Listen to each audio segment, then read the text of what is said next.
नमस्कार जोहार, मैं राजू और आप देख रहे हैं 24 झारखंड न्यूज। चलिए जानते हैं झारखंड की सुबह से लेकर शाम तक की तमाम बड़ी खबरों को। झारखंड के सीएम हेमंत सोरेन को ईडी ने फिर भेजा समन। 24 अगस्त को पूछताछ के लिए जोनल ऑफिस में हाजिर होने को कहा। जमीन खरीद बिक्री मामले में ईडी ने झारखंड के मुख्यमंत्री हेमंत सोरेन को एक बार फिर समन भेजा है। उन्हें 24 अगस्त को पेश होने के लिए कहा गया है और उनसे उनकी ओर से उनके परिवार की बेनामी संपत्तियों के बारे में पूछताछ की जाएगी। मिली जानकारी के अनुसार 14 अगस्त को पूछताछ के लिए हाजिर होने के बदले सीएम की ओर से कानूनी रास्ता अपनाने से संबंधित पत्र ईडी को भेजा गया था। इससे पहले भी ईडी ने 3 नवंबर 2022 को अवैध खनन मामले में सीएम को समन भेजकर पूछताछ के लिए बुलाया था।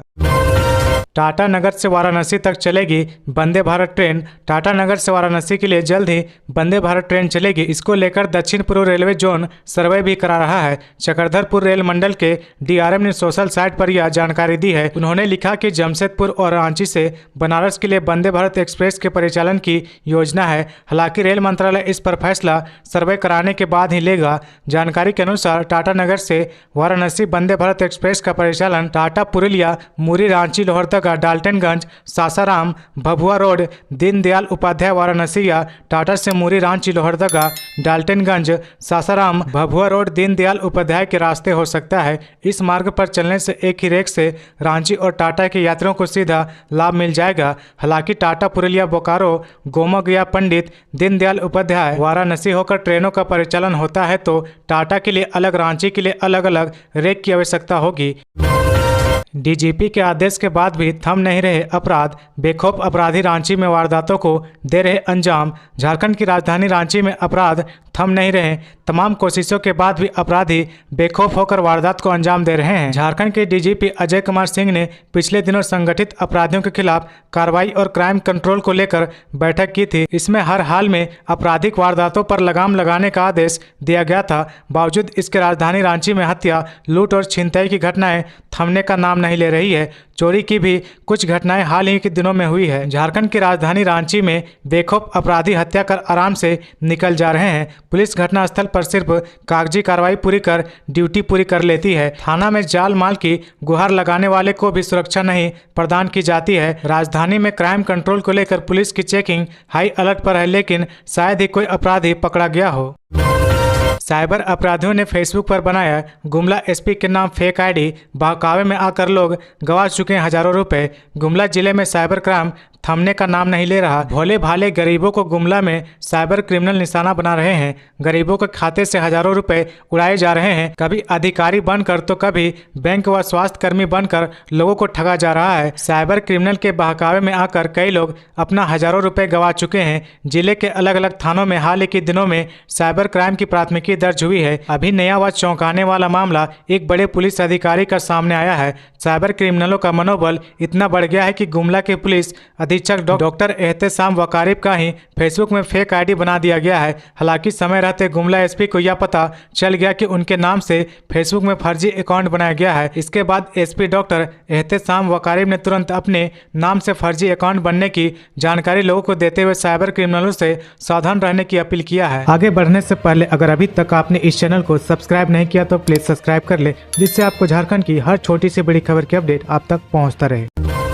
दुमका में छात्राओं को अश्लील वीडियो दिखाने और छेड़खानी का आरोप, प्रिंसिपल व नाइट गार्ड गिरफ्तार। गुरु शिष्य के पवित्र रिश्ता दुमका में कलंकित हुई है। इस रिश्ते को कलंकित करने में शिक्षण संस्थान के प्रधानाध्यापक से लेकर रात्रि प्रहरी तक की संलिप्तता सामने आए तो इससे बड़ी विडंबना और क्या हो सकती है। यह मामला है नगर थाना क्षेत्र के कड़हरबिल स्थित अनुसूचित जनजाति आवासीय बालिका उच्च विद्यालय का। प्रधानाध्यापक शैलजानंद झा और रात्रि प्रहरी शिव पूजन पर विद्यालय की छात्राओं ने प्रताड़ित करने और यौन उत्पीड़न का आरोप लगाया है। वहीं शिक्षक पंकज और गुलशन के साथ प्रधानाचार्य और रात्रि प्रहरी पर त्योहार या लंबी छुट्टी पर जाने से पहले विद्यालय परिसर में ही शराब का सेवन करने का भी आरोप है। जिला कल्याण पदाधिकारी संजय कच्छाप के आवेदन पर नगर थाना में चारों के खिलाफ नामजद प्राथमिकी दर्ज की गई है। पुलिस ने मामले में त्वरित कार्रवाई करते हुए प्रधानाचार्य शैलजानंद झा और रात्रि प्रहरी शिव पूजन को गिरफ्तार कर लिया गया है।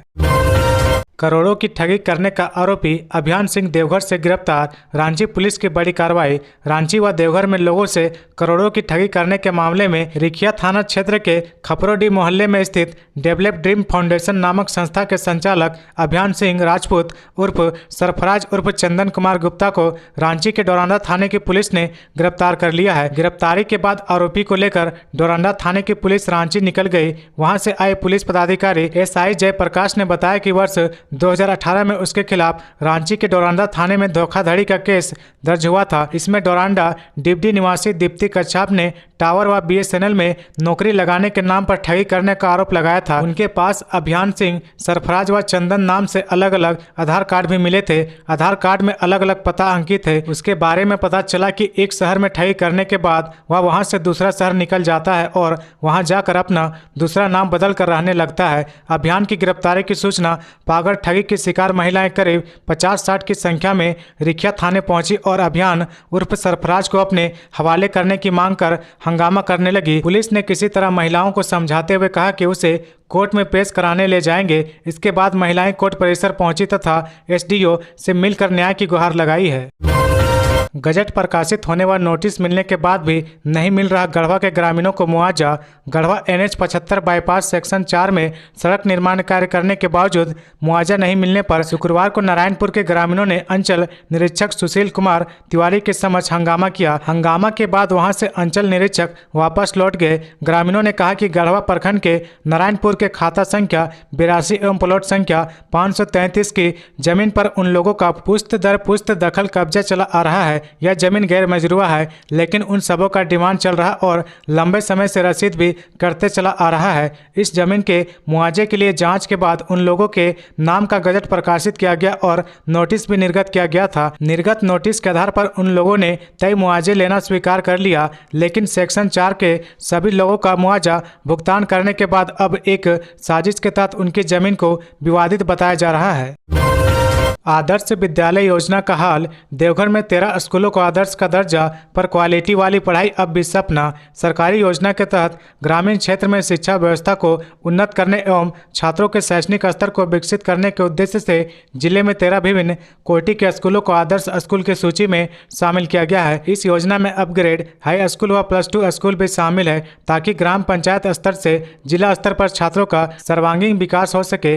आंकड़ों पर गौर करें तो जिले के चिन्हित 13 आदर्श विद्यालय में नामांकित छात्रों की संख्या 17,700 है। यहाँ छात्रों की औसत उपस्थिति 50-60% है। सिलेबस के अनुरूप पढ़ाई कराने की जवाबदेही सिर्फ 73 शिक्षकों के कंधे पर है। औसतन एक शिक्षक पर 242 छात्रों से ज्यादा की पढ़ाई की जवाबदेही है। विभागीय मापदंड के अनुसार 35 छात्रों पर एक शिक्षक होना चाहिए। जिला शिक्षा पदाधिकारी कार्यालय से प्राप्त आंकड़ों पर गौर करें तो आदर्श स्कूलों में शिक्षकों का स्वीकृत पद 144 है। शिक्षकों का 71 पद रिक्त पड़ा हुआ है। चतरा में 4 घंटे तक महिला की अटकी रही सांस तैराकों ने सुरक्षित निकाला। चतरा व हजारीबाग जिले की सीमा पर एटा देरी गांव से होकर गुजरी बराकर नदी में एक महिला फंस गई। उसकी पहचान राजेंद्र यादव की पत्नी मंजू देवी के रूप में की गई है। गनीमत यह रही कि 4 घंटे की कड़ी मशक्कत के बाद उसे सुरक्षित बाहर निकाल लिया गया, लेकिन तब तक महिला की सांसें अटकी रही। बताया गया कि महिला शुक्रवार की दोपहर को नदी में कपड़ा साफ करने गई थी। इसी बीच नदी में बाढ़ आ गई और वह नदी के तेज धार में फंस गई। थाना प्रभारी ने बताया कि पुलिस अधीक्षक ने कहा कि नदी से महिला को बाहर निकालने वाले तैराकों को जीवन रक्षक पदक से सम्मानित किया जाएगा, जिसमें उप प्रमुख पति सिकंदर यादव, प्रीतम यादव, मुकेश यादव, उमेश यादव, मदन यादव व महिला का पुत्र दीपक यादव शामिल है। मौके पर आरसू के केंद्रीय कार्य समिति सदस्य सत्येंद्र प्रसाद भगत, धर्मराज राणा, अजित कुशवाहा, प्रेम यादव समेत कई ग्रामीण उपस्थित थे। रांची में डबल मर्डर कांड का खुलासा। हत्या को अंजाम देने वाले 3 लोग गिरफ्तार। राजधानी रांची के बरियातू थाना क्षेत्र स्थित साइंस सिटी के पास जूस दुकान संचालक मुकेश शाह और उसके स्टाफ एदल हाथू निवासी रोहन कुमार को गोली मारकर हत्या कर दी गई थी। वरीय पुलिस अधीक्षक रांची के द्वारा अभियुक्तों की जल्द गिरफ्तारी और घटना में प्रयुक्त आर्म्स की बरामदगी के लिए SIT का गठन किया गया था। CCTV फुटेज के आधार पर पुलिस कार्रवाई कर रही थी। टीम ने इस बाबत डबल मर्डर कांड का खुलासा कर दिया है। पुलिस ने डबल मर्डर कांड को अंजाम देने वाले सगे भाइयों अशोक और धर्मेंद्र सहित 3 को गिरफ्तार कर लिया है। रांची SSP के द्वारा बनाई गई SIT को यह कामयाबी हासिल हुई है। झारखंड में EWS वर्ग के बच्चों को भी मिलेगा विदेशों में पढ़ने का मौका। सरकार तैयार कर रही रोड में। झारखंड सरकार आर्थिक रूप से कमजोर EWS वर्ग के मेधावी विद्यार्थियों को भी उच्च शिक्षा के लिए विदेश भेजना चाहती है। मुख्यमंत्री हेमंत सोरेन ने मरांग गोम के जयपाल सिंह मुंडा पारदेशीय छात्रवृत्ति योजना का विस्तार करने का निर्देश दिया है। योजना के तहत ST SC पिछड़ा वर्ग व अल्पसंख्यक वर्ग के मेधावी छात्रों को उच्च शिक्षा के लिए विदेश जाने का पूरा खर्च राज्य सरकार वहन करती है। योजना का संचालन कल्याण विभाग द्वारा किया जा रहा है। कल्याण विभाग की योजनाओं का लाभ सामान्य वर्ग के लोगों को नहीं देने का प्रावधान है। ऐसे में EWS को इसका लाभ कैसे मिले, इसका रोड मैप तैयार करने का निर्देश विभाग को दिया गया है। मुख्यमंत्री द्वारा पारदेशीय छात्रवृत्ति योजना के विस्तार का निर्देश देने के बाद आर्थिक रूप से कमजोर वर्ग को भी उच्च शिक्षा के लिए विदेश भेजने का मंथन किया जा रहा है। समाज कल्याण व शिक्षा विभाग के माध्यम से EWS श्रेणी के सामान्य वर्ग के विद्यार्थियों को योजना का लाभ कैसे मिले, इसकी योजना बनाई जा रही है। झारखंड में बर्ड फ्लू की पुष्टि। अस्पताल प्रशासन ने दिया सतर्क रहने का निर्देश। बर्ड फ्लू से संक्रमित रामगढ़ निवासी 9 माह के बच्चे को रिम्स में भर्ती किया गया है। बच्चे में संक्रमण की पुष्टि अस्पताल के जेनेटिक्स एंड जीनोमिक्स और माइक्रोबायोलॉजी विभाग द्वारा की गई जांच में हुई है। इसके बाद नियोनेटोलॉजी विभाग में भर्ती बच्चे को आइसोलेशन वार्ड में शिफ्ट कर दिया गया है। अस्पताल प्रशासन ने बच्चे का इलाज कर रहे डॉक्टरों, स्वास्थ्य कर्मियों और उसके अभिभावकों को सतर्क बरतने के निर्देश दिए हैं। वहीं इसकी सूचना स्वास्थ्य विभाग को दे दी गई है। संक्रमित बच्चे का इलाज रिम्स के शिशु रोग विशेषज्ञ डॉक्टर राजीव मिश्रा की देखरेख में चल रही है। डॉक्टर मिश्रा ने बताया कि बच्चा मंगलवार को नियोनेटोलॉजी विभाग में सर्दी, खांसी और बुखार की समस्या लेकर भर्ती हुआ था। इलाज के दौरान ही उल्टी और दस्त भी शुरू हो गई, साथ ही ऑक्सीजन सैचुरेशन भी कम हो गया। लक्षणों को देखते हुए डॉक्टरों ने बच्चे की कोरोना और बर्ड फ्लू की जाँच कराने का परामर्श दिया। जाँच के लिए सैंपल माइक्रोबायोलॉजी विभाग में भेजा गया था। वहां बच्चे में H3N2 एवियन इन्फ्लुएंजा की पुष्टि हुई है। झारखंड सरकार में शामिल कांग्रेस नेताओं से आला कमान नाराज। मंत्री आलमगीर आलम से मांगा गया जवाब। झारखंड सरकार में शामिल कांग्रेस के मंत्रियों के कामकाज से आला कमान नाराज है। मंत्रियों पर कार्यकर्ताओं को नजरअंदाज करने के आरोप लग रहे हैं। बुधवार को दिल्ली में राष्ट्रीय अध्यक्ष मल्लिकार्जुन खड़गे, राष्ट्रीय नेता राहुल गांधी और राष्ट्रीय महासचिव KC वेणुगोपाल के साथ प्रदेश के पॉलिटिकल अफेयर्स कमेटी में शामिल आला नेताओं की बैठक थी। इस बैठक में राष्ट्रीय अध्यक्ष श्री मल्लिकार्जुन खड़गे और KC वेणुगोपाल ने मंत्रियों को खरी खोटी सुनाई। बैठक में प्रदेश की ओर से गए कुछ नेताओं ने मामला उठाया कि कांग्रेस कार्यकर्ताओं की जिला अधिकारी से लेकर BDO, CO यहाँ तक कि थानेदार बात नहीं सुनते हैं। मंत्री संगठन से दूर है और कार्यकर्ताओं का काम नहीं होता है। कांग्रेस सरकार में है लेकिन कार्यकर्ताओं का काम नहीं होता है। कार्यकर्ताओं का मनोबल ऊंचा नहीं है। अवैध खनन के आरोपी दाऊ यादव को नहीं मिली जमानत। सुप्रीम कोर्ट ने कहा 2 हफ्ते में करे सरेंडर। सुप्रीम कोर्ट ने साहिबगंज अवैध खनन के आरोपी राजेश यादव उर्फ दाऊ यादव को जमानत देने से इनकार कर दिया है। साथ ही उसे 2 सप्ताह के अंदर PMLA के विशेष न्यायाधीश की अदालत में सरेंडर करने का निर्देश दिया है। ED ने साहिबगंज अवैध खनन मामले की जाँच के दौरान दाऊ यादव को पूछताछ के लिए समन जारी किया था, क्योंकि प्रारंभिक जाँच और छापेमारी के दौरान उसके खिलाफ अवैध खनन के अलावा अन्य आपराधिक मामले में शामिल होने के सबूत मिले थे। ED की ओर से जारी समन के आलोक में वह हाजिर हुआ। पहले दिन हुई पूछताछ के बाद उसने पारिवारिक सदस्यों के बीमार होने के नाम पर ED से समय मांगा और लापता हो गया। ED द्वारा बार बार समन भेजने के बावजूद वह पूछताछ के लिए हाजिर नहीं हुआ। इसके बाद ED के अनुरोध पर PMLA कोर्ट ने उसके खिलाफ गैर जमानती वारंट जारी किया। ED ने वारंट को स्थानीय पुलिस के हवाले कर दिया, लेकिन वह पुलिस की पकड़ में नहीं आया। उसने फरार रहते हुए अग्रिम जमानत याचिका दायर की, जिसे हाईकोर्ट ने खारिज कर दिया। बाद में उसने सुप्रीम कोर्ट में याचिका दायर की। हालांकि सुप्रीम कोर्ट ने भी सुनवाई के बाद उसे जमानत देने से इनकार कर दिया। देश में पहली बार रांची के RMCH में रैगिंग के मामले में हुई कानूनी कार्रवाई। जमशेदपुर के बारीडीह स्थित मणिपाल टाटा मेडिकल कॉलेज में एंटी रैगिंग वीक के समापन समारोह का आयोजन किया गया। इसमें मुख्य अतिथि के रूप में झारखंड हाईकोर्ट के जज संजय प्रसाद, जबकि विशिष्ट अतिथि के रूप में जमशेदपुर कोर्ट के जिला जज अनिल कुमार मिश्रा, DDC मनीष कुमार व सिटी SP के विजय शंकर उपस्थित थे। सभी ने संयुक्त रूप से दीप प्रज्वलित कर कार्यक्रम की शुरुआत की। इस मौके पर झारखंड हाईकोर्ट के जज संजय प्रसाद ने कहा कि रैगिंग काफी बुरी प्रथा है। उन्होंने कहा कि वर्ष 1973 में रांची के RMCH अब रिम्स में एक छात्र ने गर्ल्स हॉस्टल में घुसकर रैगिंग किया था। इस मामले में पटना हाईकोर्ट द्वारा आरोपी छात्रों को दोषी करार दिया गया था। उसके बाद यह मामला सुप्रीम कोर्ट में भी गया था। यह पहला मामला था जब रैगिंग को लेकर कोर्ट ने सजा सुनाई थी। इस मौके पर ग्रुप प्रेसिडेंट सोमनाथ दास, डीम प्रदीप गौड़ा, जमशेदपुर कोर्ट के रजिस्ट्रार उत्कर्ष जैन समेत कई अन्य उपस्थित थे। धनबाद में 64 सिटी बसें हो गई कंडम घोषित। अब 120 इलेक्ट्रिक और CNG बसें उतारने की तैयारी। धनबाद शहर में आमजनों को आसान परिवहन सुविधा देने के लिए एक बार फिर से कवायद शुरू हो गई है। इस बार 120 इलेक्ट्रिक व CNG बसें जिले की सड़कों पर उतारने की तैयारी है। ये बसें जिले के सभी रूटों पर चलेंगी ताकि लोगों को हर वक्त और रास्ते पर यातायात का साधन मिल सके। इसके लिए निगम ने 548 करोड़ का रिवाइज्ड DPR मुख्यालय को भेजा है। वहां से स्वीकृति मिलने पर PP मोड पर चलाने के लिए टेंडर निकलेगा। यह तैयारी शहर को जाम से मुक्ति और लोगों को रास्ते दर पर परिवहन की सुविधा दिलाने के लिए की जा रही है। निगम की इस मंशा को लेकर तरह तरह की चर्चा शुरू हो गई है। एक तरफ जहां कुछ लोग इसे बेहतर पहल करार दे रहे हैं, तो वहीं दूसरी ओर कुछ लोगों का कहना है कि यह योजना भी सफेद हाथी साबित होगी। CCL के कई एरिया में जरूरत से अधिक कर्मी कर रहे काम। मैन पावर बजट में हुआ खुलासा। CCL ने अपने यहां 2377 कर्मियों को सरप्लस बताया है। कंपनी ने 2023-24 के लिए मैन पावर बजट तैयार किया है। इसमें बताया गया कि कंपनी में वर्तमान समय में 32,948 कर्मी काम कर रहे हैं, जबकि कंपनी को 30,571 लोगों की जरूरत है। कंपनी हर साल अपना मैन पावर बजट तैयार करती है। कंपनी में 29,721 पुरुष तथा 3,227 महिला कर्मी हैं। कंपनी में सरप्लस मैन पावर बरका सयाल एरिया में है। यहाँ करीब 1,000 से अधिक सरप्लस मैन पावर है। जरूरत से कम मैन पावर कंपनी के मगध और संघमित्रा खदान में है। यहाँ जरूरत 2,522 लोगों की है। इसकी तुलना में करीब 1,740 लोग ही काम कर रहे हैं। मेडिकल प्रोटेक्शन बिल फिलहाल नहीं हो पाएगा तैयार। प्रवर समिति ने फैसले के लिए मांगा 3 महीने का अवधि विस्तार। मेडिकल प्रोटेक्शन बिल का मसौदा फिलहाल तैयार नहीं हो पाएगा। पिछले बजट सत्र में डॉक्टर, स्वास्थ्यकर्मी और अस्पतालों की सुरक्षा देने के लिए यह बिल विधानसभा में आया था। इस बिल पर पक्ष विपक्ष की आपत्ति थी। इसके बाद मुख्यमंत्री हेमंत सोरेन ने इस बिल को प्रवर समिति को भेजने को कहा था।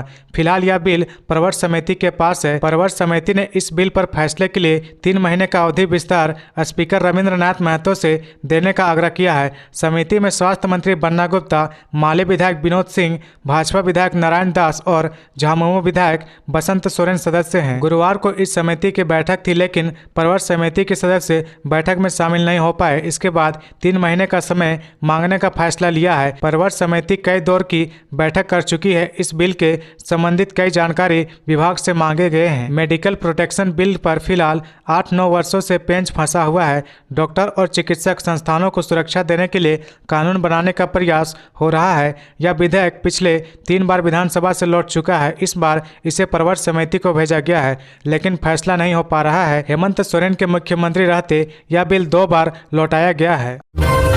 देवघर में एग्रीमेंट के बाद भी नहीं शुरू हुआ 11 स्वास्थ्य उपकेंद्रों का निर्माण। स्वास्थ्य विभाग से स्वीकृत 11 स्वास्थ्य उपकेंद्रों का काम अब तक चालू नहीं हुआ है। करीब 6 करोड़ रुपए की लागत से यह निर्माण कार्य होना है और स्वास्थ्य विभाग ने स्वास्थ्य उपकेंद्र बनाने के लिए तकनीकी एजेंसी NREP को राशि भी मुहैया करा दी है। सभी स्वास्थ्य उपकेंद्र ग्रामीण क्षेत्रों में बनाए जाने हैं। NREP की ओर से टेंडर कर 3 महीने पहले ही ठेकेदारों को कार्य आवंटन कर एग्रीमेंट भी कर दिया गया है, लेकिन 11 स्वास्थ्य उपकेंद्रों का काम ठेकेदारों ने अब तक चालू नहीं किया है। कई गांवों में जमीन अंचल कार्यालय से उपलब्ध नहीं कराए जाने से काम चालू करने में दिक्कत हो रही थी, लेकिन अंचल कार्यालय द्वारा जमीन उपलब्ध भी करा दिया जा चुका है। इसके बाद भी ठेकेदार के स्तर से काम शुरू करने में देर की जा रही है। एग्रीमेंट के अनुसार स्वास्थ्य उपकेंद्र का काम 9 महीने में पूरा करना है। इनमें से 3 महीना गुजर गया है और 11 स्वास्थ्य उपकेंद्र में नींव तक नहीं रखी गई है। पोखरिया में डूब रहे साथी को बचाने में दूसरे दोस्त की गई जान। 8वीं का छात्र था उत्सव। धनबाद जिले के तीसरा थाना क्षेत्र अंतर्गत गोलकडीह स्थित टू सीम पोखरिया में नहाने के क्रम में डूब रहे अपने दोस्त को बचाने के क्रम में गोलकडी रानी सती कॉलोनी निवासी 13 वर्षीय उत्सव कुमार शुक्रवार की सुबह डूब गया। इस क्रम में उसकी मौत हो गई, पर उसका दोस्त बच गया। काफी मशक्कत के बाद गोताखोरों ने पोखरिया से उसका शव निकाला। उसके बाद कोहराम मच गया। पुलिस ने शव को अपने कब्जे में कर लिया। स्थानीय लोगों ने बताया कि 5 दोस्त उत्सव, बंटी, नैतिक, जूली व कान्हा नहाने के लिए गोलकडी पोखरिया गए थे। नहाने के दौरान पोखरिया में उन्हीं में से एक लड़का डूबने लगा। यह देख उत्सव उसे बचाने के लिए पानी में कूद गया। उत्सव ने उसे बचा लिया लेकिन खुद डूब गया। अन्य साथियों ने इसकी सूचना आसपास के लोगों को दी। उसके बाद तीसरा पुलिस व भाजपा नेत्री रागिनी सिंह मौके पर पहुंची। तो ये थी आज की झारखंड की टॉप बड़ी खबरें। इसी तरह झारखंड की हर छोटी सी बड़ी खबर देखने के लिए आप हमारे चैनल 24 झारखंड न्यूज को सब्सक्राइब करके बेल आइकन प्रेस कर ले, जिससे आपको झारखंड की हर छोटी सी बड़ी खबर की अपडेट आप तक पहुंचता रहे। तो आज के लिए बस इतना ही। हमें दीजिए इजाजत, फिर मिलते हैं नेक्स्ट न्यूज में।